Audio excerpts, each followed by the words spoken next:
saya jelaskan biar kita nanti ada pengembalian ya, ada cara untuk mengembalikan.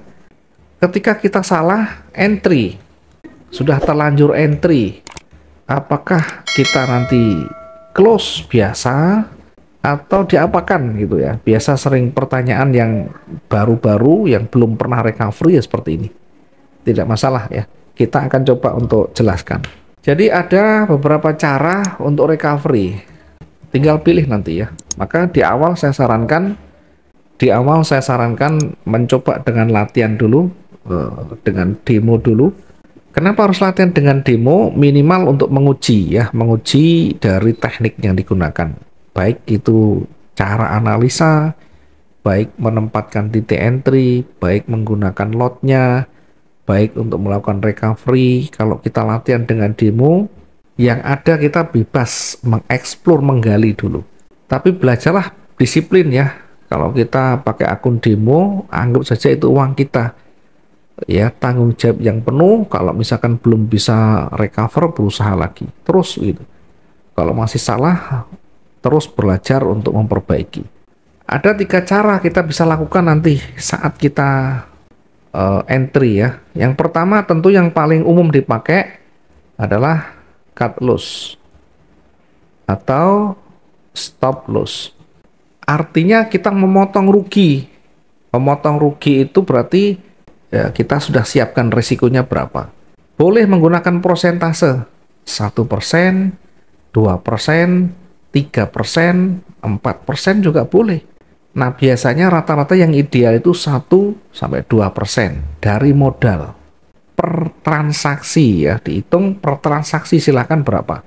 Ada yang menggunakan pips ya, ada yang menggunakan pips ya. Berapa pips? Misalkan kita resikokan kalau di XAU misalkan ambil 350 sampai 400, 35 sampai 40 pips. Kenapa tidak terlalu panjang? Tidak usah terlalu tinggi. Kalau kita meresikokan terlalu tinggi, nanti mengembalikannya ngos-ngosan, terlalu sulit. Nah, bagaimana kalau di angka itu sering kesentuh? Maka perbaiki kualitas analisa kita. Perbaiki pemahaman membaca secara teknikal. Itu artinya kalau kita masih terus-terusan masih kena SL, berarti entry-nya buru-buru. Belum memenuhi syarat untuk entry, kita masuk dulu. Karena apa? Karena pengen cepat profit, pengen cepat untung tadi. Maka pada dasarnya kalau kita pengen betul-betul profitable, lihat market di sana, lihat pergerakannya, pola apa yang terbentuk di situ. Apakah itu memenuhi syarat aturan main kita untuk entry di situ misalkan. Jadi belajarlah disiplin. Kita hanya akan entry ketika memenuhi syarat aturan mainnya. Kalau enggak usah. Lebih baik kehilangan peluang daripada kehilangan uang kita. Kalau kita langsung paksa, maka kehilangan uang akhirnya nanti. Peluang bisa dicari berikutnya, besok lusa masih ada. Yang kedua, cara yang kedua. Jadi kalau SL misalnya kita entry buy, contoh ya, buy. Oke. Ini saya jelaskan satu persatu aja biar nanti gampang. Misalkan saya analisa naik ya, sehingga saya analisa naik, entry saya buy dengan lot 0,1 misalnya. Begitu kita masuk entry buy, jangan langsung mikir untungnya. Pertimbangkan di mana resikonya. Ya, dari sisi teknikal dilihat, dari sisi angka perhitungan dilihat. Kalau di angka 400 tidak ada kendala, di sebelah kiri aman, tidak ada support ya, tidak ada resisten yang kuat di sana, maka ini bisa gunakan angka ini. Ya, di angka 400 ini kita stop loss atau SL atau cut loss. Sudah selesai rugi kita ini. Berarti 0,1 kalikan 400 minusnya $40. Ini sepakat kita risiko yang kita ambil. Mungkin saya tidak mau 400, mungkin 350 misalnya. Ya, boleh-boleh saja.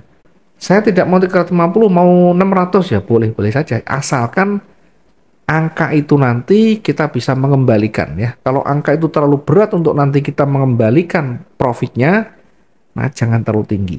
Oke, ini adalah cara pertama, cara paling ekstrim, cara paling mudah. Jadi kalau saya analisa marketnya naik, entry buy, Resiko sudah ditentukan. Dan targetnya bagaimana? Ya harus tentukan sekalian. Ya bisa gunakan 1:1, 1:1,5, 1:2, silahkan dipilih. Nah, saya rekomendasikan buat bandingkan 1:1,5 saja. Kalau resikonya 400, TP-nya buat 600. Kira-kira di sini. Ya, nanti coba dipraktekkan. Ini cara paling gampang dengan cut loss. Tetapi diingat ya, cara ini juga ada kelemahannya. Kelemahannya apa? Saat kita entry kemudian kena SL-nya, bisa jadi nanti mental kita jatuh ya. Kita sudah rugi sekian, berhitung terus. Duh, rugi sekian, kalikan sekian jadi sekian gitu. Akhirnya membebani. Kemudian yang kedua, cara yang kedua kita bisa menggunakan averaging ya. Cara recovery yang kedua kita bisa gunakan averaging ya. Ini artinya menambah baru ya, menambah posisi maupun menambah lotnya ya, dua-duanya bisa. Saya contohkan misalkan begini ya, saya analisa marketnya turun sehingga saya entry sell di sana 0,1 misalnya. Begitu masuk, yang pertama kita pertimbangkan di mana letak resikonya, karena sell ini berarti ruginya di atas. Saya batasi 400 misalkan, sehingga ruginya nanti kita perkirakan minus $40. Tapi di area yang sama saya tempatkan buy stop di sana dengan lot misalkan 0,2 dua kalinya. Kenapa harus 0,2? Kalau lotnya sama itu namanya locking, ngunci, hedging ya. Ngunci itu tidak bisa bergerak ke atas pun tidak selesai, bergerak ke bawah pun tidak selesai. Ya, kalau betul-betul tidak bingung ya, maka jangan sampai kita gunakan hedging ya, jangan menggunakan locking. Ya, kan nanti kalau tidak bisa keluar sama, dua-duanya rugi. Kalau itu sudah punya strategi tidak masalah ya. Misalkan begini, saya gunakan buy stop dengan lot 2, 0,2. Maka kita juga harus tentukan di mana targetnya. Ya, kalau ini jaraknya 400, maka ini harus lebih besar, setidaknya 500 atau 600. Saya anggap yang paling kecil 500 misalkan, maka rugi dari sell ini 900 dikali 0,1, $90.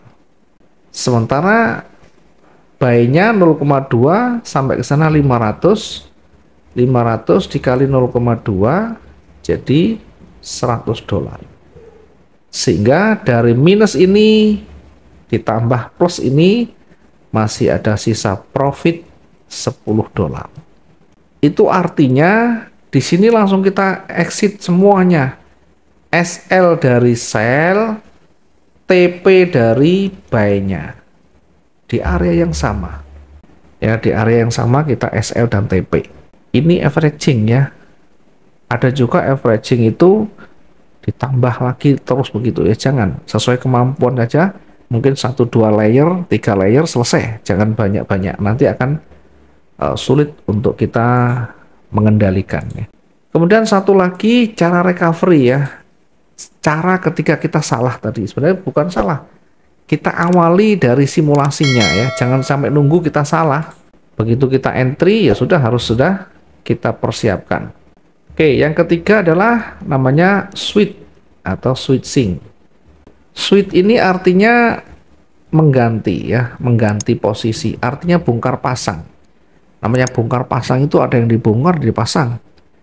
Maka misal saya analisa marketnya itu turun, saya ambil posisi buy. Karena saya analisa, ketika saya analisa marketnya turun, berarti saya masuk sell. Lotnya misalkan 0,1.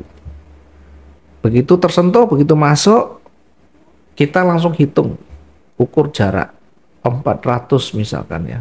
Sehingga kita perkirakan sampai di sini adalah minus $40. Sambil melihat dari sisi teknikal, ketika kondisi marketnya nanti ini bergerak naik, maka sudah bisa kita petakan. Misalkan ini seperti trennya.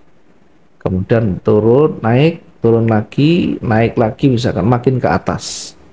Sehingga kalau cenderungnya lebih kuat ke atas, sampai di sini mantul berapa kali tidak mampu, maka di area di sini jarak 400 itu kita SL dari selnya.